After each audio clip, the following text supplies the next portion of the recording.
supprimer 2 jours fériés supplémentaires, le lundi de Pâques et le 8 mai, afin selon lui de dégager 4,2 milliards de recettes pour le budget. Bonjour Monsieur Gillet. Bonjour. Merci beaucoup d'être avec nous ici en studio. Je vous imagine au Rassemblement National, vent debout. Jordan Bardella avait parlé il y a quelques semaines de provocation concernant cette mesure.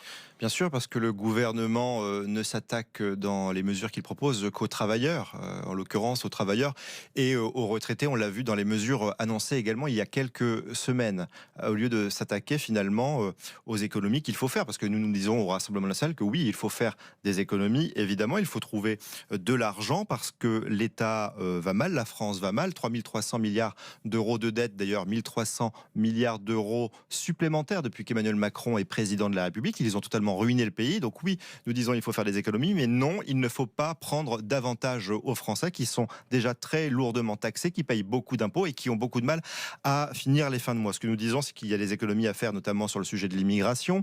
1,5 milliard en supprimant par exemple l'AME, l'aide médicale d'État.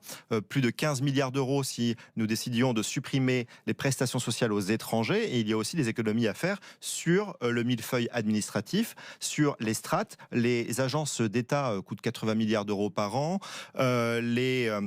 Les strates sont nombreuses également. On peut par exemple supprimer les régions. On peut imaginer que les compétences des régions soient transférées au département. Et puis il y a aussi des économies à faire sur la contribution de la France à l'Union européenne.